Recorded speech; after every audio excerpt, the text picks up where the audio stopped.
지금 키르기스스탄 대통령의 공식 석상에서 한 발언이 화제입니다. 한국인 1명이 중국인 100명보다 낫다. 세계 패권국들이 자원을 노리고 침을 흘릴 때 이 나라는 헌법을 고쳐서라도 한국에게만 혜택을 주겠다고 선언했습니다. 일본 외무성이 명백한 차별이라며 항해 서한을 보냈지만 돌아온 답변은 단 한 줄이었습니다. 일본의 3조 원 차관 제공을 거절하겠습니다. 위기의 순간에 친구와 장사꾼은 구별되는 법입니다. 돈으로 환산할 수 없는 대한민국의 진짜 힘, 세계가 한국을 형제의 나라라 부르는 충격적인 이유가 밝혀집니다. 지금 중앙아시아의 심장, 키르기스스탄에서 전 세계 외교가가 경악할 만한 일이 벌어지고 있습니다. 중국과 러시아가 수십조 원을 쏟아부으며 러브콜을 보냈지만 정작 이 나라가 선택한 파트너는 따로 있었습니다. 전 세계에서 가장 폐쇄적인 유목민의 나라가 유일하게 혈맹이라 부르며 국가의 안방을 내어준 나라, 바로 대한민국입니다. 더욱 충격적인 것은 공항에서 벌어지고 있는 상황입니다. 세계 여권 파워 1위라는 일본인들조차 까다로운 심사에 식은땀을 흘릴 때 한국 여권은 프리패스도 모자라 공항 직원의 거수 경례까지 받고 있습니다. 일본 외무성이 이것은 명백한 차별이라며 항해 서한을 보냈지만 키르기스스탄 정부의 답변은 단 한 줄이었습니다. 당신들은 비즈니스를 하러 왔지만 한국은 가족이기 때문이다. 도대체 해발 3000m, 이 척박한 천산산맥의 나라에서 한국은 어떤 기적을 행한 걸까요? 그리고 20여 년 전 아무도 거들떠보지 않던 이 땅에 홀로 남아 현지인들의 눈물을 닦아주었던 한국인 의사의 충격적인 정체는 무엇일까요? 강대국들의 자본 논리를 무색하게 만든 가슴 뜨거운 한국의 외교 기적. 지금 그 현장으로 들어갑니다. 저는 25년간 분쟁 지역과 오지를 전문으로 취재해온 미국인 프리랜서 기자입니다. 제가 서 있는 곳은 키르기스스탄의 관문, 비슈케크 마나스 국제공항입니다. 구소련의 흔적이 남아있는 이곳은 중앙아시아에서도 입국 심사가 까다롭기로 소문난 곳이죠. 그런데 오늘 저는 제 눈을 의심케 하는 기이한 장면을 목격했습니다. 제 앞줄에는 도쿄에서 온 일본 대기업 건설사 임원진들이 서 있었습니다. 말끔한 정장에 서류 가방, 누가 봐도 이 나라에 투자를 하러 온 급인들이었죠. 하지만 심사관의 태도는 냉랭하기 그지없었습니다. 여권을 던지듯 내려놓으며 날카롭게 소리치더군요. 초청장 원본 가져오셨습니까? 도장이 흐릿합니다. 이거 위조 아닙니까? 체류 목적도 불분명하군요. 짐 전부 풀어서 검사하세요. 통과 못하면 다음 비행기로 강제 출국입니다. 무려 30분간의 실랑이 끝에 일본인들은 굴욕적인 표정으로 별실로 끌려갔습니다. 세계 경제 대국 일본의 자존심이 산산조각 나는 순간이었죠. 저는 긴장했습니다. 일본인도 저 정도인데 미국인인 나도 쉽지 않겠구나 하고 말이죠. 그때였습니다. 옆 창구로 등산복 차림의 한동양인 남자가 다가왔습니다. 흙이 묻은 낡은 배낭에 헝클어진 머리. 누가 봐도 가난한 여행객이었습니다.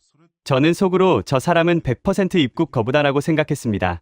남자가 주머니에서 짙은 녹색 여권을 꺼냈습니다. 대한민국 여권이었습니다. 그런데 그 순간 공항의 공기가 바뀌었습니다. 무뚝뚝하던 심사관이 한국 여권을 확인하자마자 자리에서 벌떡 일어나 모자를 고쳐 쓰는 겁니다. 그리고 믿을 수 없게도 정중하게 거수 경례를 붙였습니다. 안녕하세요. 살라마 씨 집이 형제요. 한국 사람은 검사 안 합니다. 그냥 지나가세요. 우리나라는 당신들의 집입니다. 심사는 3초 만에 끝났습니다. 심사관은 오히려 자신의 주머니에서 사탕을 꺼내 한국인 여행객 손에 쥐어주더군요. 조사실 유리창 너머로 이 광경을 지켜보던 일본인 임원들의 표정은 그야말로 경악 그 자체였습니다. 저는 급히 심사대를 통과해 짐을 챙기던 한국인 청년 박민우 씨를 붙잡고 물었습니다. 도대체 당신 뭐하는 사람이냐고, 정부 관계자냐고 말이죠. 그러자 그는 황당하다는 듯 웃으며 이렇게 말했습니다. 저요? 그냥 대학생인데요. 키르기스스탄에선 한국 사람이라고 하면 택시비도 안 받아요. 시골 할머니들은 집에 데려가서 밥도 공짜로 줍니다. 한국인은 여기서 그냥 가족이에요. 저는 충격에 빠졌습니다. 안내판을 보니 특별 입국 우대 국가에 오직 대한민국 한 나라만 적혀 있었습니다. 저는 심사관에게 다시 달려가 따져 물었습니다. 이건 외교적 결례 아니냐? 왜 한국만 특별 대우를 하는 거냐고요? 그러자 심사관은 저를 쏘아보며 이렇게 말했습니다. 20여 년 전 우리 아이들이 추위와 배고픔에 죽어갈 때 선진국이라는 당신들은 어디 있었소? 그때 우리 손을 잡아준 건 한국뿐이었소. 은혜를 모르면 사람이 아니지. 그 은혜가 도대체 무엇이길래 국가 시스템까지 바꾼 걸까요? 이 미스터리를 추적하던 중 저는 현지 노인들에게서 공통적으로 들을 수 있는 한 사람의 이름을 발견했습니다. 키르기스스탄의 오지에서 닥터 킴이라고 불리며 신처럼 추앙받는 남자, 기록적인 폭설과 전염병 속에서 모두가 도망칠 때 홀로 남았던 의사, 김영훈. 시계를 돌려 모두가 이 땅을 버리고 떠나던 그 절망의 겨울밤으로 가보겠습니다. 이후의 이야기는 제가 현지에서 수집한 증언들과 김영훈 의사 본인의 인터뷰, 그리고 그의 가족들이 들려준 이야기를 바탕으로 재구성한 것입니다. 20여 년 전 겨울, 키르기스스탄. 이 나라를 이해하려면 먼저 그들이 겪어온 역사를 알아야 합니다. 소련이 붕괴한 후 중앙아시아의 작은 나라들은 하루아침에 고아가 되었습니다. 모스크바에서 오던 지원금이 끊겼고 공장은 문을 닫았고 사람들은 굶주렸습니다. 키르기스스탄도 예외가 아니었습니다. 특히 나린주는 지옥이나 다름없었습니다. 해발 3,000m가 넘는 천산산맥 한가운데 위치한 이곳은 키르기스스탄에서도 가장 춥고 가장 가난한 지역이었습니다. 겨울이면 기온이 영하 40도까지 떨어지고 눈이 마을을 완전히 덮어버려 외부와의 연결이 끊기는 곳. 병원은커녕 약국 하나 없는 오지 중의 오지였습니다. 그해 겨울, 이곳에 악몽이 찾아왔습니다. 처음에는 한두 명의 아이들이 기침을 시작했습니다. 별거 아니겠거니 했죠. 감기려니 했습니다. 하지만 며칠이 지나자 아이들의 상태가 급격히 악화되었습니다. 숨을 쉴 수가 없다며 가슴을 움켜쥐었고 입술이 파랗게 질려갔습니다. 엑스레이를 찍어보니 폐가 하얗게 변해 있었습니다. 마치 시멘트가 굳어가듯 폐 조직이 딱딱하게 굳어가고 있었던 겁니다. 원인을 알 수 없었습니다. 어떤 의사도 본 적 없는 증상이었습니다. 전염성이 있는 것 같았지만 확실하지 않았습니다. 확실한 건 단 하나, 이 병에 걸린 아이들이 일주일 안에 죽어간다는 사실뿐이었습니다. 공포가 마을 전체를 뒤덮었습니다. 어머니들은 아이를 끌어안고 울부짖었고 아버지들은 하늘을 향해 주먹을 휘둘렀습니다. 하지만 기도해도 소용없었습니다. 신은 이 외딴 산골까지는 관심이 없는 듯했습니다. 당시 나린주에는 국제의료 봉사단들이 활동하고 있었습니다. 일본에서 온 첨단 의료팀, 프랑스 국경 없는 의사회, 독일 적십자사. 그들은 최신 장비와 풍부한 자금을 갖추고 있었습니다. 마을 사람들은 그들에게 매달렸습니다. 제발 우리 아이들을 살려달라고 무엇이든 하겠다고 애원했습니다. 하지만 선진국에서 온 의료진들의 반응은 차가웠습니다. 일본 의료팀의 팀장은 본부와 긴급 화상회의를 열었습니다. 회의 결과는 단 한 줄로 요약되었습니다. 원인 불명의 전염병, 감염 위험 높음, 매뉴얼에 따라 즉각 철수 권고. 프랑스 팀도 마찬가지였습니다. 독일 팀도 마찬가지였습니다. 그들에게 이곳은 임무 수행 지역일 뿐이었습니다. 목숨을 걸 이유가 없었습니다. 매뉴얼에는 위험 상황 시 철수하라고 적혀 있었고 그들은 매뉴얼을 따랐습니다. 하지만 이 마을에는 매뉴얼 따위는 신경 쓰지 않는 한 사람이 있었습니다. 김영훈. 그는 어떻게 이 오지까지 오게 된 걸까요? 서울대 의대를 졸업하고 대형 병원에서 잘나가던 외과 전문의가 왜 지구 반대편 산골 마을에서 텐트 치료소를 운영하고 있었던 걸까요? 그의 아버지는 한국전쟁 때 부모를 잃은 전쟁과였습니다. 굶어 죽기 직전 미국에서 온 의료 봉사단이 그를 살렸습니다. 외국인 의사가 건네준 우유 한 잔과 페니실린 주사가 그의 목숨을 구한 겁니다. 아버지는 평생 그 은혜를 잊지 못했습니다. 그리고 아들에게 늘 말했습니다. 영훈아, 우리 가족은 받은 은혜가 있다. 언젠가는 갚아야 한다. 김영훈 의사는 그 말을 가슴에 새기고 살았습니다. 대형 병원의 고액 연봉을 포기하고 아무도 가지 않는 곳으로 갔습니다. 아프가니스탄, 수단, 그리고 키르기스스탄. 가장 열악한 곳, 가장 도움이 필요한 곳을 찾아다녔습니다. 그 겨울의 날인 주가 바로 그런 곳이었습니다. 전염병이 퍼지기 시작했을 때 그는 이미 6달째 이 마을에서 진료를 하고 있었습니다. 낡은 텐트 하나가 그의 병원이었고 중고 의료 장비 몇 개가 그의 전부였습니다. 하지만 그에게는 다른 팀들에게 없는 것이 있었습니다. 이 마을 사람들을 향한 마음이었습니다. 그리고 바로 그때 선진국 의료팀들이 짐을 싸기 시작했습니다. 가장 먼저 떠난 건 일본이었습니다. 일본 의료팀은 키르기스스탄에서 가장 규모가 큰 해외 봉사단이었습니다. 최첨단 진단 장비, 충분한 의약품, 그리고 경험 많은 의료진. 그들은 이 나라에서 가장 신뢰받는 외국인들이었습니다. 마을 사람들은 그들을 믿었습니다.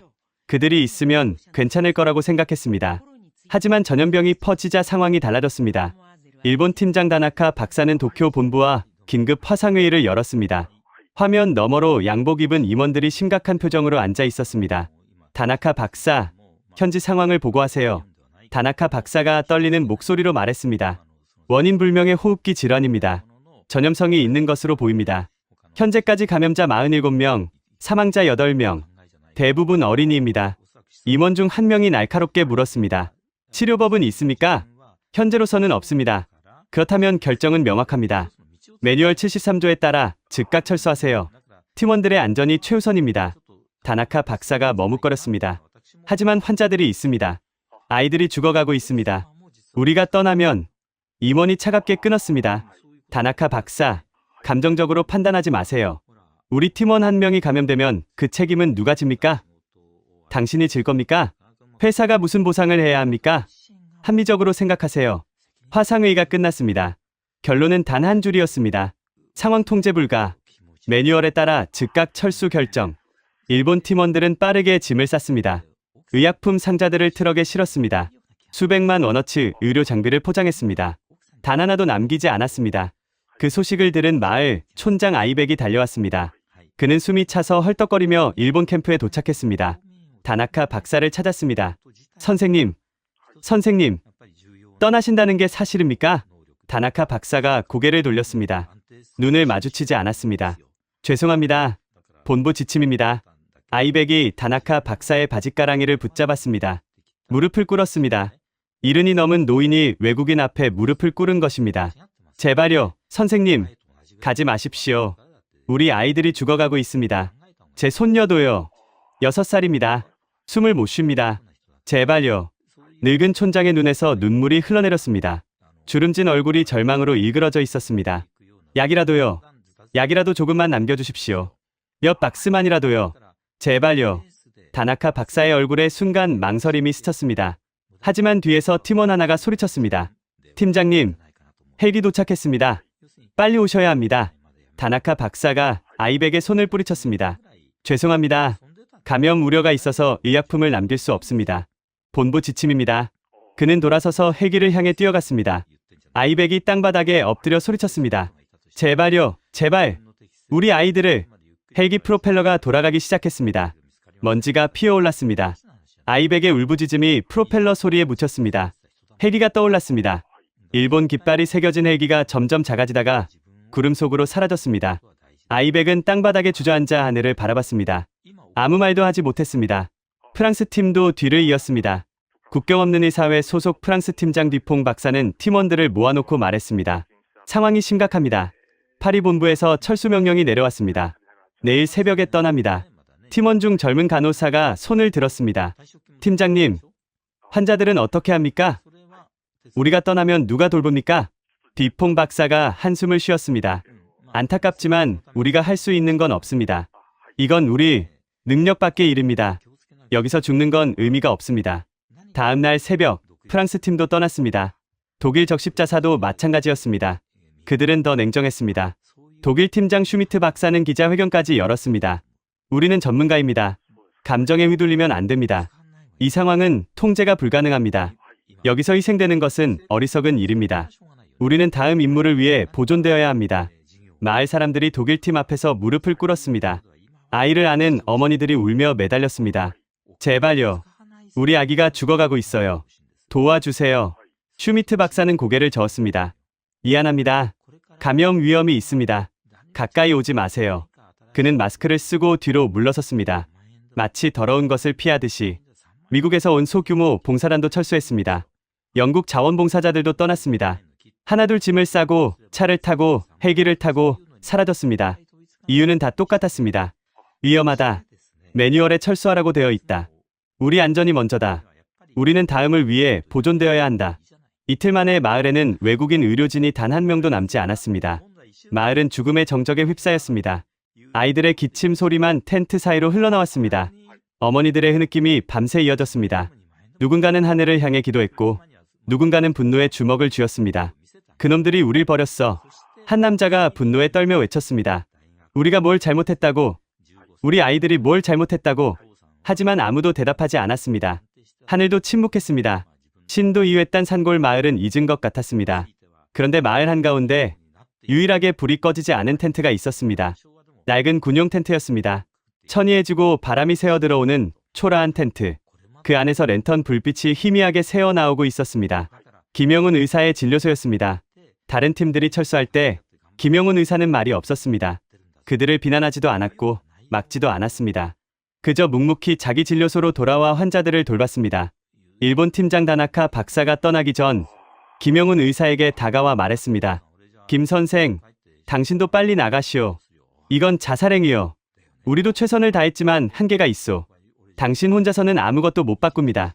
김영훈 의사는 잠시 침묵하더니 고개를 들어 그를 바라봤습니다. 저 아이들도 그렇게 생각할까요?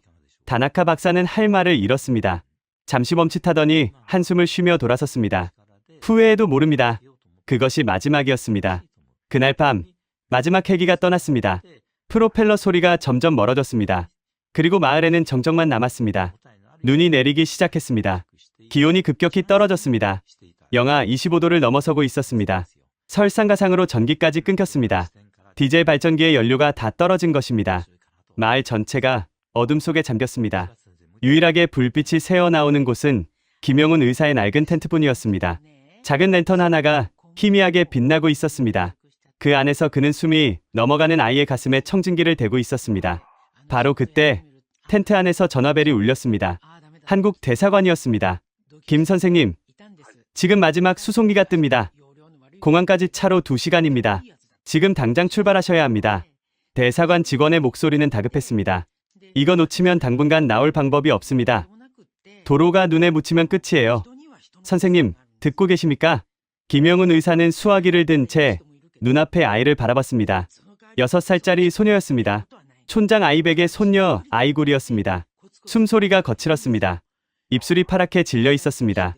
열이 40도를 넘고 있었습니다. 김 선생님, 대답하세요. 지금 나오셔야 합니다. 그의 손이 떨렸습니다. 수화기를 쥔 손에 힘이 들어갔습니다. 그리고 그는 입을 열었습니다. 내가 지금 가면 내 눈앞에 있는 이 아이는 오늘 밤을 넘기지 못합니다. 전화기 너머로 침묵이 흘렀습니다. 미안합니다. 나중에 연락드리겠습니다. 그는 전화기의 배터리를 분리했습니다. 그리고 다시 아이의 곁으로 돌아갔습니다. 그날 밤 기온은 영하 35도까지 떨어졌습니다. 전기가 끊긴 텐트 안은 점점 차가워지고 있었습니다. 김영훈 의사는 자신의 외투를 벗어 아이에게 덮어주었습니다. 숨소리가 점점 약해지고 있었습니다. 시간이 없었습니다. 하지만 그의 손에 있는 건 부족한 의약품 몇 개와 낡은 의료 장비뿐이었습니다. 랜턴 불빛이 희미하게 흔들렸습니다. 기름이 얼마 남지 않았습니다. 이것마저 꺼지면 완전한 어둠 속에 갇히는 겁니다. 그때 텐트 문이 벌컥 열렸습니다. 촌장 아이백이 또 다른 아이를 안고 들어왔습니다. 10살짜리 남자아이였습니다. 아이백의 표정은 절망 그 자체였습니다. 눈이 충혈되어 있었고 볼에는 얼어붙은 눈물 자국이 있었습니다. 선생님, 이 아이도 숨을 못 쉽니다. 제발요. 김영훈 의사는 아이의 상태를 확인했습니다. 아이굴보다 더 심각했습니다. 폐가 거의 기능을 못하고 있었습니다. 산소 포화도가 급격히 떨어지고 있었습니다. 입술이 검푸르게 변해 있었습니다. 이 아이는 누구입니까? 아이백이 떨리는 목소리로 대답했습니다. 우리 부족장의 외아들입니다. 누르백이라고 부족의 희망입니다. 이 아이가 죽으면 부족장님이 제발 살려주십시오. 텐트 밖에서 울음소리가 들려왔습니다. 부족장 투르군이 하늘을 향해 기도하고 있었습니다. 두 팔을 벌리고 무릎을 꿇은 채 알아들을 수 없는 말로 외치고 있었습니다. 그의 아내는 땅바닥에 엎드려 흐느끼고 있었습니다. 외아들이 죽어가고 있었습니다. 하지만 그들이 할 수 있는 건 아무것도 없었습니다. 기도밖에. 김영훈 의사는 두 아이를 번갈아 바라봤습니다. 6살 소녀 아이굴, 10살 소년 누르베. 둘 다 오늘 밤을 넘기기 어려워 보였습니다. 그의 머릿속이 빠르게 돌아갔습니다. 무엇이 필요한가? 산소, 항생제, 수액, 그리고 수열. 산소는 없었습니다. 산소통은 이미 바닥났습니다. 일본 팀이 철수하면서 남은 산소통마저 가져갔습니다. 항생제는 조금 남아 있었지만 충분하지 않았습니다. 수액도 마찬가지였습니다. 수열이 문제였습니다. 두 아이 모두 심각한 빈혈 상태였습니다. 전염병이 혈액을 망가뜨리고 있었습니다. 피가 필요했습니다. 하지만 이 오지에 혈액은행 같은 건 없었습니다. 수혈 가능한 혈액을 구할 방법이 없었습니다. 김영훈 의사는 잠시 생각하더니 자신의 팔을 걷어붙였습니다. 제 피를 쓰겠습니다. 아이백이 놀라서 소리쳤습니다. 선생님, 그러시면 안 됩니다. 선생님까지 쓰러지시면 어떡합니까? 괜찮습니다. 저는 O형입니다. 맞는 공혈자예요. 누구에게나 수혈할 수 있습니다. 괜찮습니다. 그는 소독된 주사기를 꺼냈습니다. 손이 떨렸습니다. 추위 때문인지 두려움 때문인지 알 수 없었습니다. 자신의 팔에 주사바늘을 꽂았습니다. 날카로운 통증이 느껴졌습니다. 붉은 피가 튜브를 타고 흘러나왔습니다. 자신의 생명이 빠져나가는 것 같았습니다. 그는 자신의 피를 두 아이에게 나눠 수혈했습니다. 250키씩, 총 500키. 성인 남성 혈액량의 10분의 1이었습니다. 어지러움이 밀려왔습니다. 하지만 멈출 수 없었습니다. 수혈만으로는 부족했습니다. 수술이 필요했습니다. 폐에 고인 액체를 빼내야 했습니다. 그대로 두면 아이들은 익사하듯 죽게 됩니다. 자신의 폐에 고인 물에 빠져 죽는 겁니다. 하지만 전기가 없었습니다. 수술 등이 없었습니다. 어둠 속에서 어떻게 수술을 한단 말입니까? 랜턴 불빛만으로는 턱없이 부족했습니다. 김영훈 의사는 텐트 밖으로 뛰쳐나갔습니다. 눈보라가 휘몰아치고 있었습니다. 영하 35도의 칼바람이 얼굴을 후려쳤습니다. 눈을 뜰 수가 없었습니다. 옆 발자국 앞도 보이지 않았습니다. 그는 주차된 낡은 지프차로 달려갔습니다. 무릎까지 빠지는 눈을 헤치며 나아갔습니다. 손가락이 얼어붙는 것 같았습니다. 차 앞부분을 열었습니다. 얼어붙은 후드가 쉽게 열리지 않았습니다. 있는 힘껏 당겼습니다. 삐걱거리며 열렸습니다. 헤드라이트를 뜯어냈습니다. 맨손으로 볼트를 풀었습니다. 손가락 끝에 감각이 사라지고 있었습니다. 피부가 금속에 달라붙었습니다. 떼어낼 때 살점이 뜯겨나갔습니다. 아픔을 느낄 겨를도 없었습니다. 배터리를 분리했습니다. 무거웠습니다. 20kg은 좋게 되어 보였습니다.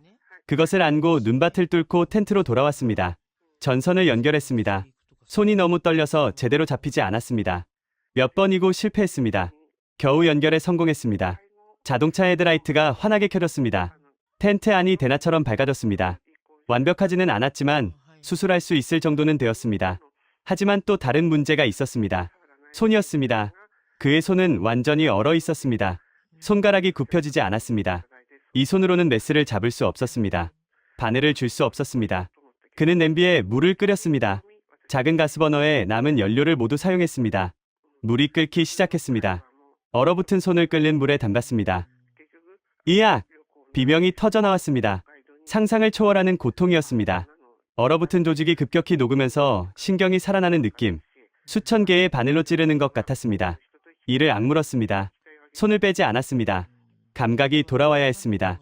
수술해야 했습니다. 아이들을 살려야 했습니다. 5분이 지났습니다. 손가락이 움직이기 시작했습니다. 감각이 돌아왔습니다. 통증도 함께 그는 메스를 집어 들었습니다. 손이 떨렸습니다. 하지만 멈출 수 없었습니다. 수술을 시작했습니다. 먼저 아이골이었습니다. 가슴에 작은 절개를 냈습니다. 폐에 튜브를 삽입했습니다. 고름 섞인 액체가 흘러나왔습니다. 아이의 숨소리가 조금씩 안정되기 시작했습니다. 다음은 누르백이었습니다. 상태가 더 심각했습니다. 폐 한쪽이 거의 기능을 못하고 있었습니다. 구멍을 뚫어 공기가 통하게 해야 했습니다. 그는 쉬지 않았습니다. 화장실도 가지 않았습니다. 물 한 모금 마시지 않았습니다. 오직 두 아이만 바라봤습니다. 밤이 깊어갔습니다. 새벽 2시, 3시, 4시. 시간이 흘렀습니다. 그의 손이 떨리기 시작했습니다. 자신의 피를 500키나 뽑았으니 당연했습니다. 어지러웠습니다. 시야가 흐려졌습니다. 쓰러지고 싶었습니다. 하지만 그는 멈추지 않았습니다. 조금만 더 버텨라. 속으로 되뇌었습니다. 이 아이들을 살려야 해. 내가 쓰러지면 이 아이들은 죽어. 버텨야 해. 해가 떠오를 무렵이었습니다. 아이굴의 눈이 떠졌습니다. 선생님. 작은 목소리였습니다. 하지만 분명한 목소리였습니다. 숨소리가 안정되고 있었습니다. 입술에 핏기가 돌아오고 있었습니다. 김영훈 의사의 눈에 눈물이 고였습니다. 잠시 후 누르백도 눈을 떴습니다. 아버지 어디 있어요? 부족장 투르군이 텐트 안으로 뛰어들어 왔습니다. 밤새 텐트 밖에서 기도하고 있었던 그였습니다. 아들을 끌어안고 오열했습니다. 누르백, 내 아들. 아이백도 손녀 아이구를 안고 눈물을 흘렸습니다. 늙은 촌장의 주름진 얼굴 위로 눈물이 강줄기처럼 흘러내렸습니다. 김영훈 의사는 텐트 구석에 주저앉았습니다. 온몸에 힘이 빠져 있었습니다. 손이 떨리고 있었습니다. 시야가 흐릿했습니다. 하지만 그의 얼굴에는 미소가 번지고 있었습니다. 살았다. 아이들이 살았다. 그때 부족장 투르군이 김영훈 의사 앞에 무릎을 꿇었습니다. 이마를 땅에 대고 절을 올렸습니다. 유목민 전통에서 이것은 가장 높은 존경의 표시였습니다. 왕에게도 하지 않는 절이었습니다. 선생님, 당신은 내 아들의 생명을 구했습니다. 당신 피를 내 아들에게 주었습니다. 이 은혜는 내 심장이 뛰는 한, 그리고 우리 부족의 피가 흐르는 한, 절대 잊지 않겠습니다. 그리고 그는 맹세했습니다. 오늘부터 코리아는 우리의 피를 나눈 형제입니다. 그날 이후 마을에 기적이 일어나기 시작했습니다. 아이굴과 누르백이 살아났다는 소식이 퍼지자 다른 아픈 아이들의 부모들도 희망을 갖기 시작했습니다. 김영훈 의사는 쉬지 않고 환자들을 돌봤습니다. 낮에는 진료를 하고 밤에는 왕진을 다녔습니다. 놀라운 일이 벌어졌습니다. 일주일이 지나자 전염병이 수그러들기 시작한 겁니다. 원인은 의외로 단순했습니다. 김영훈 의사가 마을 우물을 조사한 결과 물이 오염되어 있었습니다. 죽은 가축의 사체가 상류에서 썩고 있었던 겁니다. 그는 마을 사람들에게 반드시 물을 끓여 먹으라고 교육했습니다. 간단한 위생 수칙만으로도 전염병 확산을 막을 수 있었습니다. 선진국 의료팀들은 첨단 장비로 원인을 찾지 못했습니다. 그들은 바이러스를 의심했고 유전병을 의심했습니다. 하지만 정작 해답은 마을 우물에 있었습니다. 현지인들과 함께 생활하고 그들의 삶을 이해하려 했던 김영훈 의사만이 그것을 발견할 수 있었습니다. 한 달이 지나자 아픈 아이들 대부분이 회복되었습니다. 죽음의 계곡이라 불리던 날인 주에 다시 아이들의 웃음소리가 울려 퍼졌습니다. 마을 사람들은 김영훈 의사를 더 이상 선생님이라고 부르지 않았습니다. 그들은 그를 아타라고 불렀습니다. 키르기스어로 아버지라는 뜻이었습니다. 아타, 밥 드세요. 아타, 오늘 뭐 도와드릴까요? 아타, 감사합니다. 어디를 가든 마을 사람들이 그를 따랐습니다. 아이들은 그의 손을 잡고 졸졸 따라다녔습니다. 할머니들은 직접 만든 빵과 치즈를 그의 진료소에 가져다 놓았습니다. 그는 이 마을의 가족이 되어 있었습니다. 부족장 투르구는 마을 회의를 소집했습니다. 모든 씨족의 장로들이 모였습니다. 투르구는 장로들 앞에서 엄숙하게 선언했습니다. 오늘 우리는 새로운 형제를 맞이합니다. 코리아는 이제 우리와 피를 나눈 형제입니다. 이것은 우리 부족만의 결정이 아닙니다. 날인주 전체의 결정입니다. 장로들이 하나둘 일어나 동의를 표했습니다. 유목민 전통에서 피를 나눈 형제는 가장 신성한 관계였습니다. 가족보다 더 강한 유대를 의미했습니다.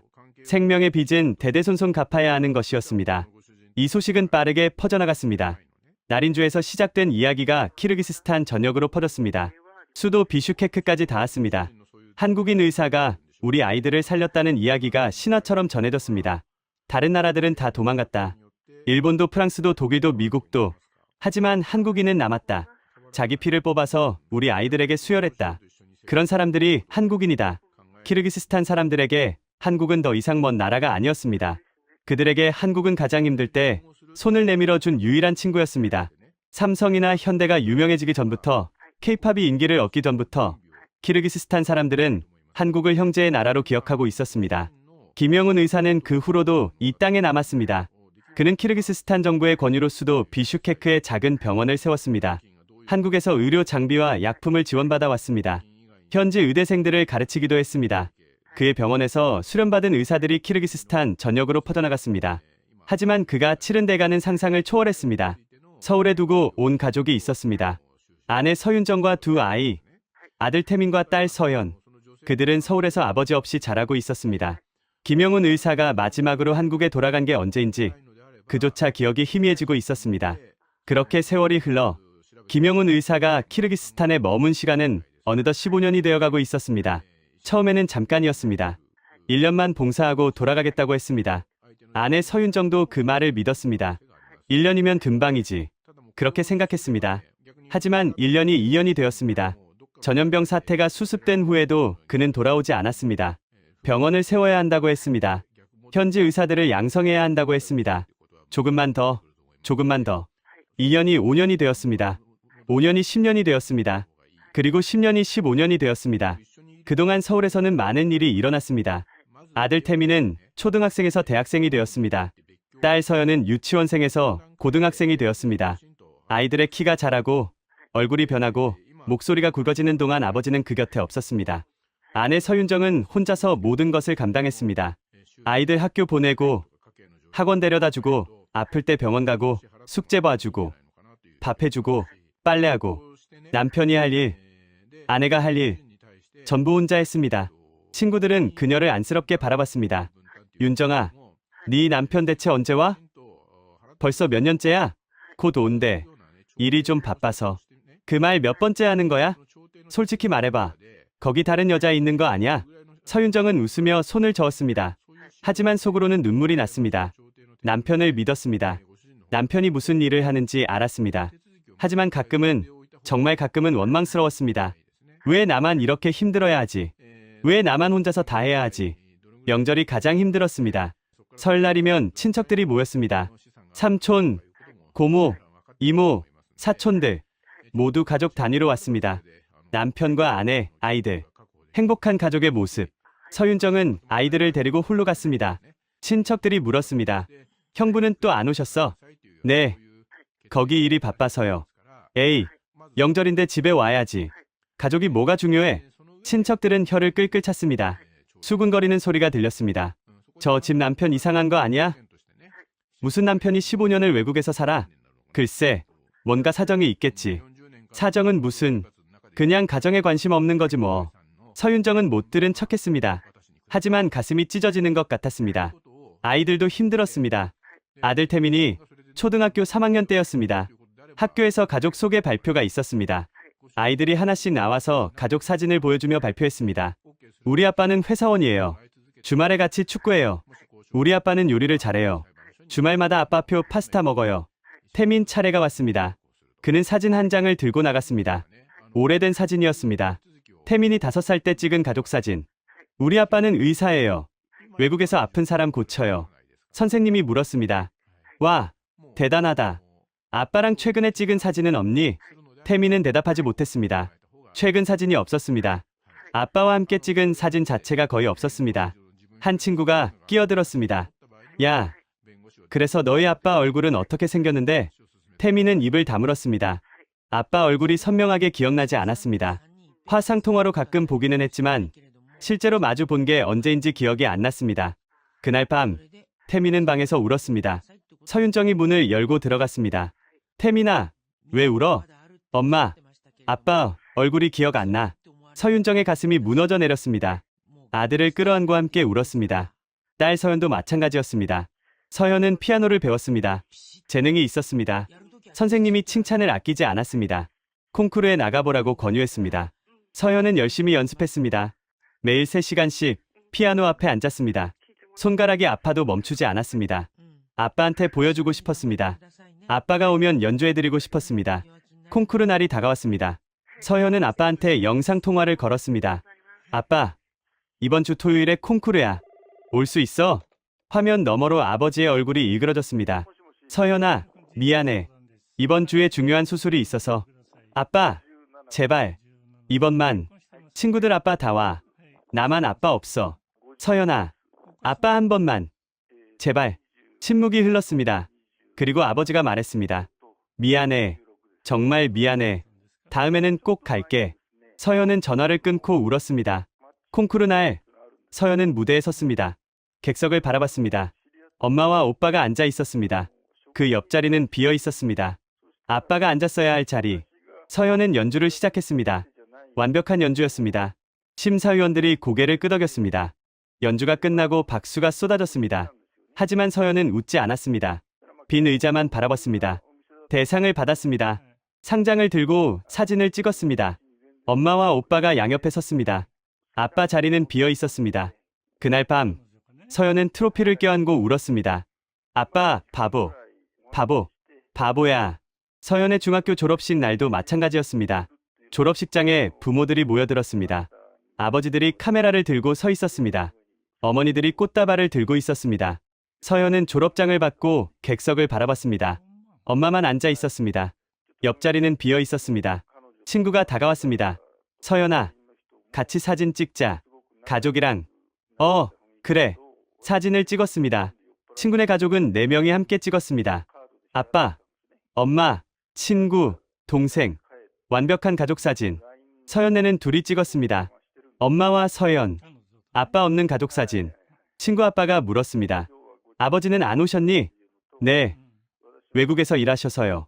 아이고, 졸업식인데 안 오시고. 섭섭하겠네. 서연은 웃으며 고개를 저었습니다. 하지만 눈에는 눈물이 고여 있었습니다. 아들 태민이 중학교 3학년이 되던 해 폭발이 일어났습니다. 그날은 아버지 생일이었습니다. 서윤정이 케이크를 사와서 영상통화를 연결했습니다. 화면 너머로 아버지가 웃고 있었습니다. 고마워. 케이크 맛있겠다. 여보, 생일 축하해. 애들도 인사해. 서연이 먼저 인사했습니다. 아빠, 생일 축하해요. 태민은 말이 없었습니다. 서윤정이 아들을 쿡 찔렀습니다. 태민아, 너도 인사해. 태민이 갑자기 소리쳤습니다. 왜요? 왜 인사해요? 저 사람이 우리 아빠예요. 태빈아! 아빠가 뭐예요? 1년에 한 번도 안 오는 사람이 무슨 아빠예요? 화면 너머로 아버지의 얼굴이 일그러졌습니다. 태민아, 아빠가 미안해. 아빠가 바빠서. 바빠요? 15년을 바빠요? 15년 동안 우리보다 그 나라가 중요했잖아요. 태민이 소리를 질렀습니다. 아빠는 우리한테 관심 없잖아. 우리보다 그 나라 사람들이 더 중요하잖아. 태민아, 그게 아니야. 다시는 전화하지 마요. 나 아빠 없이도 잘 살 수 있어. 태민은 영상통화를 끊어버렸습니다. 그리고 방으로 들어가 문을 쾅 닫았습니다. 서윤정이 문을 두드렸습니다. 태민아, 문 열어. 싫어. 나 좀 내버려둬. 서윤정은 문 앞에 주저앉아 울었습니다. 딸 서연이 다가와 엄마를 안아주었습니다. 그날 이후 태민은 아버지 전화를 받지 않았습니다. 한 달이 지나도 2달이 지나도 서윤정은 지쳐 있었습니다. 15년이었습니다. 15년 동안 혼자서 아이들을 키웠습니다. 혼자서 집안일을 다 했습니다. 혼자서 모든 걸 감당했습니다. 어느 날 밤 서윤정이 김영훈 의사에게 전화를 걸었습니다. 목소리가 지쳐 있었습니다. 여보, 나도 이제 한계야. 윤정아, 15년이야, 15년. 혼자서 애들 키우고 혼자서 집안일 다 하고. 당신은 언제 돌아오는 거야? 대체 언제? 김영훈 의사는 대답하지 못했습니다. 그가 무슨 말을 할 수 있었겠습니까? 당신은 의사지, 남편도 아니고 아버지도 아니야. 그 나라 사람들 아버지면서 왜 우리 아이들 아버지는 못하는 거야? 그리고 그녀가 마지막으로 말했습니다. 이혼 서류 보낼게. 생각해봐. 전화가 끊겼습니다. 김영훈 의사는 한참 동안 전화기만 바라봤습니다. 창밖으로 비슈케크의 밤하늘이 보였습니다. 별이 총총했습니다. 그가 15년간 헌신한 땅. 하지만 그 15년 동안 그는 자신의 가족을 잃어가고 있었습니다. 그날 밤, 그는 잠을 이루지 못했습니다. 천장을 바라보며 생각했습니다. 내가 뭘 하고 있는 건가? 남의 나라 아이들 살린다고 내 아이들을 버리는 건가? 이게 맞는 건가? 며칠 뒤, 이혼 서류가 도착했습니다. 서류를 펼쳐든 그의 손이 떨렸습니다. 이혼 서류가 책상 위에 놓은 지 일주일이 지났습니다. 김영훈 의사는 서명하지 못하고 있었습니다. 매일 밤 그 서류를 펼쳤다가 다시 접었다가를 반복했습니다. 펜을 들었다가 다시 내려놓았습니다. 그는 자신에게 물었습니다. 이 모든 것이 가치가 있었는가? 가족을 잃어가면서까지 할 일이었는가? 돌아가야 하는가? 남아야 하는가? 그때 병원으로 소포 하나가 도착했습니다. 발신지는 날인주였습니다. 그가 아이들을 살렸던 그 마을에서 온 소포였습니다. 소포를 열자 편지 2통이 들어 있었습니다. 첫 번째 편지는 아이굴이 보낸 것이었습니다. 그가 살렸던 6살 소녀, 이제 21살이 된 아이굴이었습니다. 선생님께 저 기억하시나요? 선생님이 살려주신 아이굴이에요. 그때 저는 6살이었어요. 숨을 쉴 수가 없었어요. 너무 무서웠어요. 죽을 것 같았어요. 그런데 선생님이 밤새 저를 살려주셨어요. 선생님 피를 제 몸에 넣어주셨다고 할아버지가 말해주셨어요. 선생님, 저 이제 의대생이에요. 내년이면 의사가 돼요. 선생님 덕분에 저도 의사가 되고 싶어졌어요. 저도 선생님처럼 아픈 사람들을 고치고 싶어요. 우리 마을 아이들을 제가 돌볼 거예요. 선생님, 감사합니다. 선생님은 제 생명의 은인이에요. 저는 평생 선생님을 잊지 않을 거예요. 김영훈 의사의 눈에 눈물이 고였습니다. 두 번째 편지는 촌장 아이백이 보낸 것이었습니다. 촌장에서 이제는 원로가 된 늙은 아이백이었습니다. 아타께, 당신은 우리의 아버지입니다. 그 겨울밤 당신이 없었다면 우리 마을은 사라졌을 것입니다. 아이들이 다 죽고 마을이 텅 비었을 것입니다. 당신은 목숨을 걸고 우리를 살렸습니다. 자기 피를 뽑아 우리 아이들에게 주었습니다. 그런 사람을 저는 본 적이 없습니다. 아타, 저는 알고 있습니다. 당신이 가족과 떨어져 있다는 것을. 당신이 얼마나 외로운지, 얼마나 힘든지 저는 압니다. 하지만 아타, 당신은 혼자가 아닙니다. 당신에게는 키르기스스탄이라는 가족이 있습니다. 우리가 당신의 가족입니다. 언젠가 당신의 자녀들이 이해할 날이 올 것입니다. 아버지가 얼마나 위대한 일을 했는지, 그때까지 우리가 당신 곁에 있겠습니다. 당신은 우리의 아버지입니다. 영원히. 김영훈 의사는 편지를 읽고 또 읽었습니다. 눈물이 편지 위로 떨어졌습니다. 그는 밤새 생각했습니다. 그리고 결심했습니다. 이혼 서류에 서명하는 대신 아내에게 긴 편지를 쓰기로 했습니다. 그는 밤새 편지를 썼습니다. 20장이 넘는 편지였습니다. 윤정에게 미안해. 정말 미안해. 당신 말이 맞아. 나는 나쁜 남편이고 나쁜 아버지야. 하지만 이 일을 그만둘 수는 없어. 내가 시작한 일이야.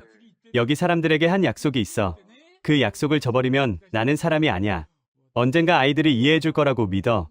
아빠가 왜 이렇게 살았는지, 아빠가 무엇을 위해 그랬는지, 그때까지만 기다려줘. 제발, 당신이 나를 떠나도 이해해. 하지만 나는 당신을 사랑해. 평생 사랑할 거야. 언젠가 돌아갈게. 그때까지만 기다려줘. 그는 편지를 봉투에 넣고 서울로 보냈습니다. 그리고 한 달을 기다렸습니다. 답장이 없었습니다. 끝났구나 생각했습니다. 그런데 한 달하고도 일주일이 지난 어느 날 소포가 도착했습니다. 서울에서 온 소포였습니다. 소포를 떨리는 손으로 열었습니다. 이혼 서류가 들어있을 거라고 생각했습니다. 아내가 서명하고 돌려보낸 이혼 서류. 하지만 아니었습니다. 안에 들어있는 것은 이혼 서류가 아니었습니다. 설빔이었습니다. 아내가 직접 만든 한복이었습니다. 진한 남색 저고리와 회색 바지, 그리고 쪽지가 한 장 들어있었습니다. 여보, 명절에 못 와도 돼. 대신 이거 입고 사진 찍어서 보내줘. 아이들한테 보여줄 거야. 아빠가 먼 나라에서 열심히 일하고 있다고. 김영훈 의사의 눈에서 눈물이 쏟아졌습니다. 소포 안에는 아이들의 편지도 있었습니다. 딸 서연이 쓴 편지 먼저 읽었습니다. 아빠, 저 서연이에요. 엄마가 아빠 이야기해줬어요. 아빠가 멀리서 아픈 사람들 고쳐주고 있다고. 아빠, 대단해요. 저도 커서 아빠처럼 될래요. 아빠 사랑해요. 편지 옆에는 그림이 한 장 있었습니다. 크레파스로 그린 그림. 키르기스스탄 지도 위에 아빠 얼굴을 그려 놓았습니다. 옆에는 세계 최고의 아빠라고 삐뚤빼뚤한 글씨로 적혀 있었습니다. 아들 태민의 편지도 있었습니다. 아빠, 나 태민이야. 미안해. 그때 심하게 말해서 미안해. 엄마한테 아빠 이야기 많이 들었어. 아빠가 키르기스스탄에서 뭘 했는지, 얼마나 많은 사람들을 살렸는지. 아빠가 없었으면 그 마을 애들이 다 죽었을 수도 있었대. 나 이해해. 아빠가 왜 거기 있어야 하는지. 아빠가 영웅인 거 알아. 아빠, 보고 싶어. 근데 괜찮아. 할 일 다 하고 와. 우리가 기다릴게. 아빠 사랑해. 김영훈 의사는 편지를 가슴에 품고 한참을 울었습니다. 그리고 아내의 쪽지 뒷면에 적힌 마지막 문장을 읽었습니다. 여보, 당신이 하는 일이 얼마나 중요한지 아이들에게 설명했어. 이제 아이들도 이해해. 우리가 기다릴게. 사랑해.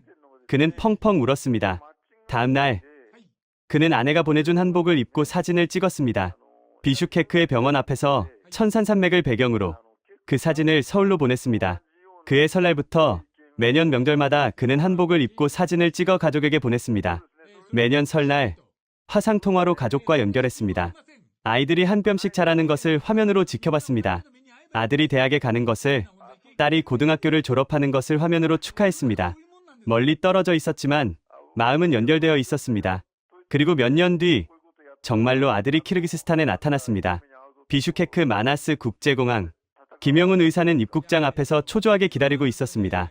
아들 태민이 온다는 연락을 받은 건 일주일 전이었습니다. 아빠, 나 방학이야. 아빠 보러 갈게. 믿기지 않았습니다. 그렇게 아버지를 원망하던 아들이 자기 발로 이 먼 나라까지 온다니 혹시 꿈이 아닐까 싶어 볼을 꼬집어 보기도 했습니다. 입국장 문이 열렸습니다. 배낭을 맨 청년이 걸어 나왔습니다. 대학생이 된 태민이었습니다. 어느새 아버지 키를 훌쩍 넘긴 청년이 되어 있었습니다. 어깨도 넓어졌고 턱선도 단단해졌습니다. 아빠, 태민아. 두 사람은 어색하게 마주섰습니다. 무슨 말을 해야 할지 몰랐습니다. 너무 오랜만이었습니다. 화상통화로는 수없이 봤지만 실제로 마주 서니 말이 나오지 않았습니다. 결국 먼저 다가간 건 아들이었습니다. 태민이 아버지를 끌어안았습니다. 아빠, 보고 싶었어. 김영훈 의사도 아들을 끌어안았습니다. 목이 메어 말이 나오지 않았습니다. 아들의 등을 토닥이는 손이 떨렸습니다. 태민은 공항을 빠져나오며 신기한 경험을 했다고 말했습니다. 아빠, 입국 심사 진짜 대박이었어. 내가 한국인이라고 했더니 심사관이 갑자기 일어나서 경례를 하더라. 그랬어? 응. 그리고 닥터 킴의 나라에서 왔냐고 물어보더라. 아빠 여기서 유명해? 김영훈 의사는 쑥스럽게 웃었습니다. 아니야, 그냥. 아빠, 솔직히 말해봐. 여기서 뭘 한 거야? 택시 탔더니 기사 아저씨가 내가 한국인이라니까 돈도 안 받고 여기까지 데려다 줬어. 말도 안 통하는데 계속 엄지척하면서 웃더라고. 태민은 사흘 동안 아버지와 함께 키르기스스탄을 돌아다녔습니다. 첫째 날, 아버지의 병원을 방문했습니다. 작은 병원이었습니다. 서울의 대형 병원에 비하면 초라하기 그지없었습니다. 하지만 대기실에는 환자들이 줄을 서 있었습니다. 할아버지, 할머니, 아이를 아는 젊은 엄마, 목발을 짚은 청년, 다양한 사람들이 아버지를 기다리고 있었습니다. 아버지가 진료실에 들어서자 환자들의 눈빛이 달라졌습니다. 아타가 오셨다. 사람들이 환하게 웃으며 아버지를 맞이했습니다. 한 할머니는 아버지의 손을 꼭 잡고 눈물을 글썽였습니다. 아이를 아는 엄마는 고개를 숙여 인사했습니다. 태미는 구석에 서서 그 광경을 지켜봤습니다. 아버지가 환자를 진료하는 모습을 처음 봤습니다. 아버지는 환자 한 명 한 명의 정성을 다했습니다. 청진기를 대고 눈을 들여다보고 손을 잡아주었습니다. 말이 통하지 않는 환자에게는 손짓 발짓으로 설명했습니다. 진료가 끝난 환자들은 돌아가며 아버지를 안아주었습니다. 어떤 할머니는 주머니에서 구겨진 지폐를 꺼내려 했지만 아버지가 손을 저으며 막았습니다. 괜찮아요. 됐어요. 태민이 아버지에게 물었습니다. 아빠, 돈 안 받아? 형편이 어려운 사람들이야. 어떻게 받아? 그럼 병원 운영은 어떻게 해? 아버지가 웃었습니다. 뭐, 어떻게든 되더라. 태민은 할 말을 잃었습니다. 아빠, 아타가 뭐야? 아버지라는 뜻이야. 사람들이 아빠를 아버지라고 불러. 그냥 습관이야. 둘째 날인 주의 마을을 방문했습니다. 아버지가 아이들을 살린 그 마을. 비슈케크에서 차로 4시간을 달려야 했습니다. 험한 산길을 지나 마을에 도착하자 믿을 수 없는 광경이 펼쳐졌습니다. 마을 입구에 사람들이 줄지어 서 있었습니다. 닥터 킴의 아들이 온다는 소식이 벌써 퍼진 것입니다. 차에서 내리자 사람들이 환호성을 질렀습니다. 아타의 아들이다. 한국에서 왔다. 할머니들이 태민에게 달려와 뺨을 어루만졌습니다. 할아버지들이 악수를 청했습니다. 아이들이 주변을 빙글빙글 돌며 뛰어다녔습니다. 촌장의 집에서 잔치가 열렸습니다. 마을 사람들이 음식을 들고 모여들었습니다. 양고기 요리, 난, 수프, 과일, 치즈, 소박하지만 정성이 가득한 음식들이 테이블을 가득 채웠습니다. 한 할머니가 태민 앞에 접시를 가득 담아 놓았습니다. 많이 먹어야 해. 말은 통하지 않았지만 그 마음은 통했습니다. 태민이 음식을 한 입 먹자 할머니가 환하게 웃었습니다. 다른 할머니가 태민의 손을 잡고 눈물을 글썽였습니다. 너가 아버지가 내 손자를 살렸어. 그때 손자가 죽어가고 있었어. 네 아버지가 밤새 지켜줬어. 고마워. 정말 고마워. 통역을 해준 사람이 말해주었습니다. 태민은 고개를 숙였습니다. 목이 메어 아무 말도 할 수 없었습니다. 마을 남자들이 전통 음악을 연주했습니다. 여자들이 춤을 추었습니다. 아이들이 태민에게 손을 잡고 함께 춤추자고 했습니다. 서툴렀지만 함께 춤을 추었습니다. 마을 사람들이 박수를 쳤습니다. 잔치가 끝날 무렵 젊은 여의사가 태민을 맞이했습니다. 바로 아이굴이었습니다. 칠부에서 편지를 보냈던 21살의 의대생은 그 후로 몇 년이 더 흘러 이제 25살의 젊은 의사가 되어 있었습니다. 단정한 옷차림에 똑 부러지는 말투. 그녀는 유창한 영어로 말했습니다. 반가워요. 저는 아이굴이에요. 당신 아버지가 저를 살렸어요. 그녀가 태민을 마을 외곽의 작은 건물로 안내했습니다. 간판에는 키르기스어와 함께 한글이 적혀 있었습니다. 아이굴 의원, 닥터 킴의 제자. 여기가 제 병원이에요. 작지만 제 병원이에요. 아이굴이 자랑스럽게 말했습니다. 당신 아버지가 저를 살린 후 저도 의사가 되고 싶어졌어요. 공부 많이 했어요. 장학금 받아서 의대 갔어요. 이제 저도 사람 살려요. 그녀가 병원 안을 보여주었습니다. 작은 진료실, 몇 개의 병상, 기본적인 의료 장비들. 서울의 기준으로는 초라했지만 이 산골 마을에서는 생명줄이었습니다. 일주일에 100명 넘게 진료해요. 이 근처 마을에서 다 와요. 저 때문에 더 이상 아이들이 죽지 않아요. 아이굴의 눈이 빛났습니다. 다 당신 아버지 덕분이에요. 당신 아버지가 저한테 희망을 줬어요. 의사가 뭔지 보여줬어요. 사람 살리는 게 얼마나 귀한 일인지. 그녀가 태민의 손을 잡았습니다. 당신 아버지한테 고맙다고 전해줘요. 당신 아버지는 한 사람만 살린 게 아니에요. 제 꿈을 살렸어요. 그리고 저를 통해서 수백 명을 살렸어요. 앞으로 수천 명을 살릴 거예요. 태민은 말을 잃었습니다. 눈시울이 뜨거워졌습니다. 셋째 날, 아버지와 함께 천산산맥이 보이는 언덕에 올랐습니다. 해가 지고 있었습니다. 노을이 산맥을 붉게 물들이고 있었습니다. 만년설을 인 봉우리들이 황금빛으로 빛났습니다. 숨이 멎을 만큼 아름다운 풍경이었습니다. 두 사람은 나란히 앉아 한참 동안 말없이 풍경을 바라봤습니다. 태민이 먼저 입을 열었습니다. 아빠, 이제 알겠어. 뭘? 왜 여기 있었는지, 왜 우리 곁에 없었는지. 김영훈 의사는 아무 말도 하지 못했습니다. 어제 아이굴 언니 만났어. 언니가 그러더라. 아빠가 자기 목숨 살렸다고. 아빠 피를 뽑아서 수혈했다고. 그래서 자기도 의사가 됐다고. 태민의 목소리가 떨렸습니다. 마을 할머니들이 나보고 울더라. 아빠 덕분에 손자가 살았다고. 고맙다고. 제발 아빠한테 전해달라고. 그가 아버지를 바라봤습니다. 아빠, 여기 사람들한테 아빠가 뭔지 알아? 신이야.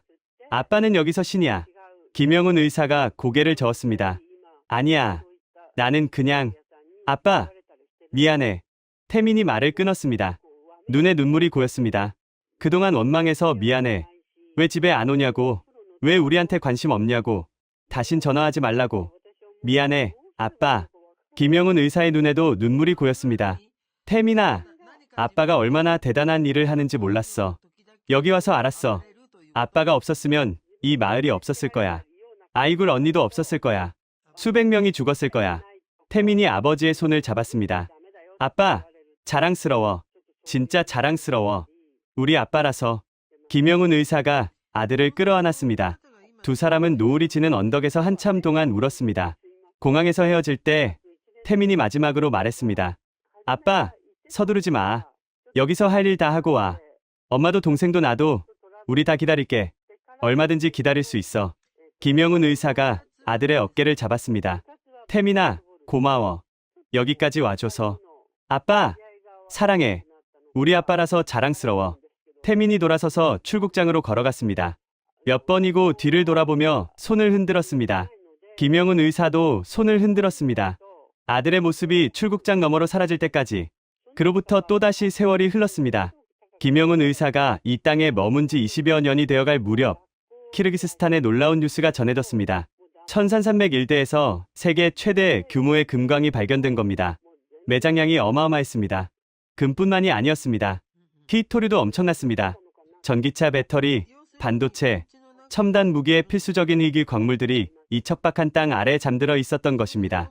전문가들은 이 광산의 가치를 수백조 원으로 추정했습니다. 키르기스스탄 국가 예산의 수십 년치에 해당하는 금액이었습니다. 순식간에 전 세계의 관심이 키르기스스탄으로 쏠렸습니다. 가장 먼저 달려온 건 일본이었습니다.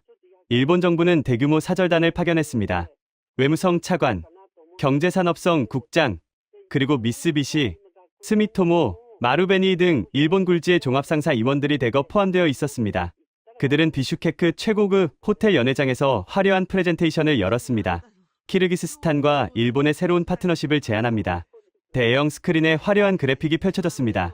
최첨단 채굴 기술, 친환경 공정, 그리고 수조 원 규모의 차관 조건이 나열되었습니다. 일본 측 수석 대표가 자신만만하게 말했습니다. 우리 일본은 세계 최고의 채굴 기술을 보유하고 있습니다. 환경 파괴를 최소화하면서 최대의 효율을 낼 수 있습니다. 그리고 3조엔 규모의 장기 저리 차관을 제공하겠습니다. 이보다 좋은 조건은 없을 겁니다. 키르기스스탄 정부 관계자들이 고개를 끄덕였습니다. 솔깃한 제안이었습니다. 중국도 뛰어들었습니다. 중국은 더 공격적이었습니다. 1대1로 프로젝트와 연계해서 철도와 도로까지 깔아주겠다고 했습니다. 광산뿐 아니라 인프라 전체를 업그레이드해주겠다는 제안이었습니다. 중국 측 대표가 말했습니다. 우리는 돈만 주는 게 아닙니다. 철도를 놓겠습니다.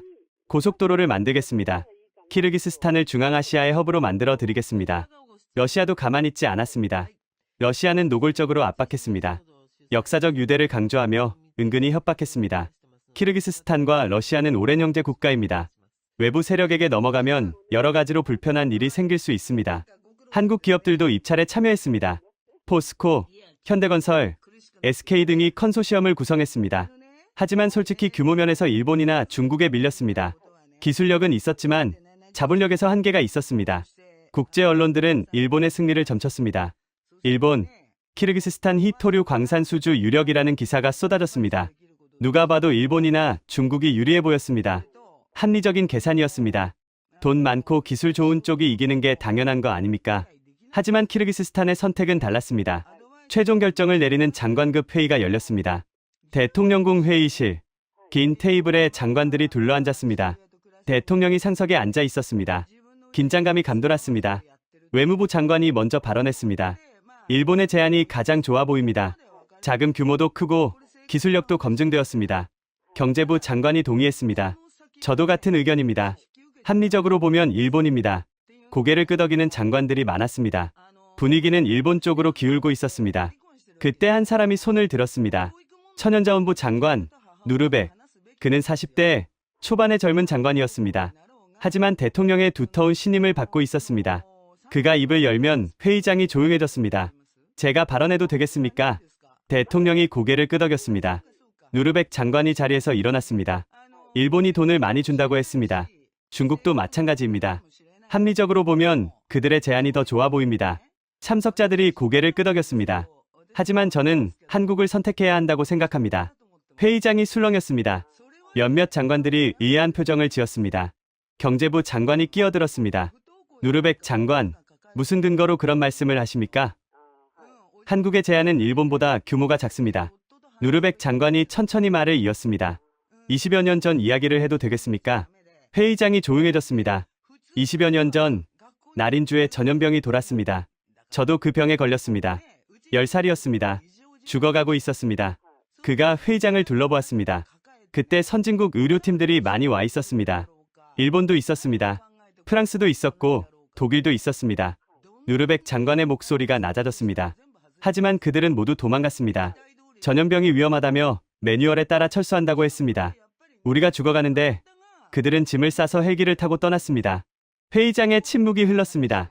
일본 의료팀장에게 우리 촌장이 무릎을 꿇고 빌었습니다. 제발 가지 말라고. 약이라도 남겨달라고.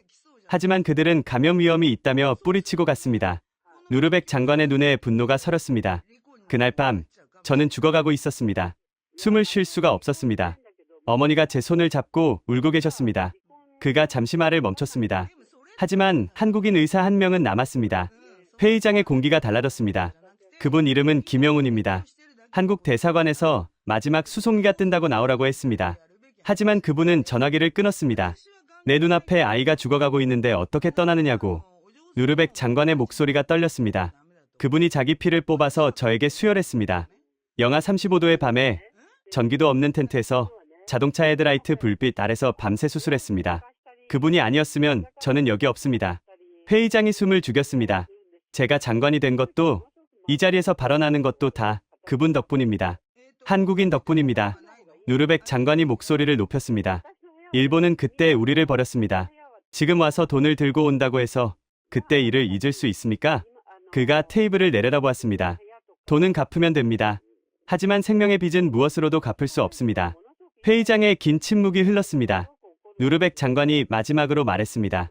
우리 키르기스스탄은 유목민의 나라입니다. 유목민에게는 법칙이 있습니다. 은혜를 입으면 반드시 갚는다. 배신한 자는 절대 용서하지 않는다. 그가 대통령을 바라봤습니다. 우리는 친구를 돈으로 고르지 않습니다. 저는 한국에 우선 협상권을 주자고 제안합니다. 긴 침묵이 흘렀습니다. 대통령이 천천히 입을 열었습니다. 다른 의견 있으십니까? 아무도 말하지 않았습니다. 그렇다면 투표로 결정하겠습니다. 결과는 만장일치였습니다. 한국이 우선 협상권을 따냈습니다. 소식을 들은 일본 대표단은 경악했습니다. 말도 안 됩니다. 우리가 조건이 더 좋은데 이건 외교적 결례입니다. 일본 수석 대표가 얼굴이 불그락불그락해져서 항의했습니다. 하지만 아무 소용없었습니다. 중국 대표단도 당황했습니다. 러시아도 마찬가지였습니다. 아무도 이런 결과를 예상하지 못했습니다. 이 소식은 전 세계로 퍼져나갔습니다. 국제 언론들은 의아해했습니다. 왜 키르기스스탄은 더 좋은 조건을 거절하고 한국을 선택했는가? 진상을 취재한 일본 기자가 기사를 썼습니다. 20여 년 전 일본 의료팀이 철수할 때 한국인 의사 한 명은 남았다. 그가 살린 아이가 지금 키르기스스탄의 핵심 장관이다. 그 선택이 20여 년 뒤 수백조 원짜리 광산의 운명을 바꿨다. 일본에서는 자성의 목소리가 나왔습니다. 우리가 그때 떠나지 않았다면, 우리가 그때 조금만 더 버텼다면, 매뉴얼 따르느라 사람 마음을 잃었다. 하지만 이미 늦었습니다. 20여 년 전의 선택은 돌이킬 수 없었습니다. 계산기를 두드리며 이익을 따질 때 한국은 사람의 마음을 얻었던 것입니다. 저는 비슈케크 시내를 돌아다니며 한국의 흔적을 찾아봤습니다. 놀라운 광경이 펼쳐졌습니다. 거리 곳곳에 한글 간판이 보였습니다. 한국 식당, 한국 마트, 한국어 학원, 중심가에는 삼성 서비스 센터가 크게 자리 잡고 있었습니다. 현대자동차 대리점에는 손님들이 줄을 서 있었습니다. 현대차 대리점에 들어가 봤습니다. 매니저에게 물었습니다. 현대차가 인기입니까? 매니저가 환하게 웃었습니다. 인기요? 키르기스스탄에서 제일 잘 나가는 차가 현대예요. 도요타보다 훨씬 많이 팔려요. 왜 그렇습니까? 도요타도 좋은 차인데. 매니저가 진지하게 대답했습니다. 키르기스스탄 사람들은 한국을 좋아해요. 한국 제품이면 일단 믿고 사요. 한국이 우리 친구니까요. 한국 식당에도 들어가 봤습니다. 서울 키친이라는 간판이 걸린 작은 식당이었습니다. 사장님은 50대 한국인 남성이었습니다. 여기서 장사하신 지 얼마나 되셨어요? 10년 됐어요. 왜 키르기스스탄에서 사업하세요? 사장님이 웃었습니다. 여기 사람들이 한국인한테 너무 잘해줘서요. 건물주 아저씨가 임대료도 깎아줬어요. 한국 사람이니까 싸게 해준다면서. 정말요? 네. 한 번은 가게에 도둑이 들었는데 경찰이 와서 조사하더니 이러는 거예요. 한국 사람 가게 털다니 반드시 잡겠다. 진짜 일주일 만에 잡았어요. 비슈케크 국립대학 한국어학과도 방문했습니다. 학과장 교수에게 물었습니다. 한국어를 배우는 학생이 많습니까? 10년 전에는 30명이었어요. 지금은 300명이에요. 대기자도 100명이 넘어요. 왜 이렇게 인기가 많아졌습니까? K-팝, K-드라마도 있지만 그것만은 아니에요. 한국어 하면 취업이 잘 되거든요. 한국 기업에 취직하면 월급이 3배예요. 학생 한 명을 인터뷰했습니다. 22살 여학생 아이다나였습니다. 왜 한국어를 배워요? 한국에 가고 싶어서요. 삼성이나 LG 같은 회사에서 일하고 싶어요. 한국에 대해 어떻게 생각해요? 아이다나가 환하게 웃었습니다. 한국은 우리 친구예요. 엄마가 항상 말해요. 한국인들은 좋은 사람들이라고. 우리가 힘들 때 도와줬다고. 저는 공항으로 돌아가는 길에 택시를 탔습니다. 택시 기사에게 물었습니다. 한국에 대해 어떻게 생각하세요? 기사가 백미러로 저를 보며 말했습니다.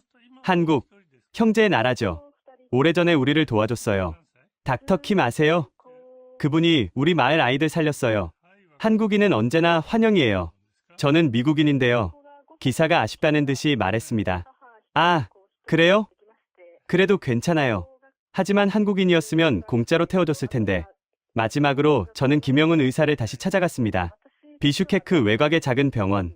그는 여전히 이곳에서 환자들을 돌보고 있었습니다. 머리는 희끗희끗해졌지만 눈빛은 여전히 맑았습니다. 선생님, 20년입니다. 이 땅에서 20년을 보내셨네요. 김영훈 의사가 웃었습니다. 벌써 그렇게 됐군요. 시간이 빨리 가네요. 후회는 없으세요? 가족과 떨어져 지낸 시간이. 그가 잠시 생각하더니 대답했습니다. 후회요. 솔직히 말하면 있죠. 아이들 어릴 때 곁에 없었던 거. 아내한테 짐을 다 떠넘긴 거. 미안한 마음이 늘 있어요. 그래도 돌아가지 않으신 이유가 뭐예요? 약속 때문이에요. 약속이요? 오래전 이 땅 사람들에게 약속했어요. 떠나지 않겠다고. 그들이 필요로 하는 한곁에 있겠다고. 그 약속을 지키고 싶었어요. 저는 물었습니다. 키르기스스탄 정부에서 훈장도 받으셨다면서요? 김영훈 의사가 쑥스럽게 고개를 저었습니다. 그건 제가 받은 게 아니에요. 한국이 받은 거예요. 저는 그냥 대표로 서 있었을 뿐이에요. 앞으로 계획은 어떻게 되세요? 곧 은퇴해요. 서울로 돌아갈 거예요. 아내가 기다리고 있거든요. 손주도 보고 싶고. 그가 창밖을 바라봤습니다. 그래도 가끔 여기 올 거예요. 제 청춘이 여기 있으니까요. 이 땅이 그리울 것 같아요. 인터뷰를 마치고 나오는데 병원 앞에 검은색 고급 승용차가 멈춰 섰습니다. 차에서 내린 사람은 누르벡 장관이었습니다. 김영훈 의사가 살린 그 소년. 선생님. 누르벡 장관이 김영훈 의사에게 다가가 두 손을 꼭 잡았습니다. 그날 밤 선생님이 안 계셨으면 저는 없었습니다. 이 나라가 한국을 형제라고 부르는 건 다 선생님 덕분이에요. 김영훈 의사가 손사래를 쳤습니다. 장관님, 저는 그냥 제 할 일을 했을 뿐이에요. 아니에요. 선생님은 우리에게 희망을 주셨어요. 어둠 속에서 불을 켜주셨어요. 그 빛이 20년이 지난 지금도 우리를 비추고 있어요. 두 사람이 서로를 바라보며 미소 지었습니다. 죽음의 문턱에서 만난 의사와 환자. 이제는 두 나라를 연결하는 다리가 된 두 사람. 저는 공항으로 향했습니다. 입국장에 다시 그 안내판이 보였습니다. 대한민국 특별 우대 입국이라고 적힌 안내판. 저는 이제 그 의미를 알았습니다. 이건 단순한 비자 정책이 아니었습니다. 한 사람의 선택에 대한 보답이었습니다. 목숨을 걸고 남았던 한 의사에 대한 감사였습니다. 계산 없이 내민 손에 대한 답례였습니다. 지금까지 키르기스스탄의 사연 어떠셨나요? 이것이 21세기의 힘입니다. 무력의 힘이 아닙니다. 자본의 힘도 아닙니다. 마음의 힘입니다. 진심의 힘입니다. 이익이 없다고 떠난 일본, 목숨 걸고 의리를 지킨 한국. 그 진심이 20년 뒤 수백조 원의 기적으로 돌아왔습니다. 돈으로도 살 수 없는 사람의 마음을 얻은 대한민국, 정말 자랑스럽지 않으신가요? 키르기스스탄과 우리의 우정이 영원하길 바라는 마음으로 댓글에 형제의 나라라고 한 번씩 꼭 남겨주세요. 대한민국의 진심이 전 세계에 닿을 수 있도록 공유와 구독 부탁드립니다. 감사합니다.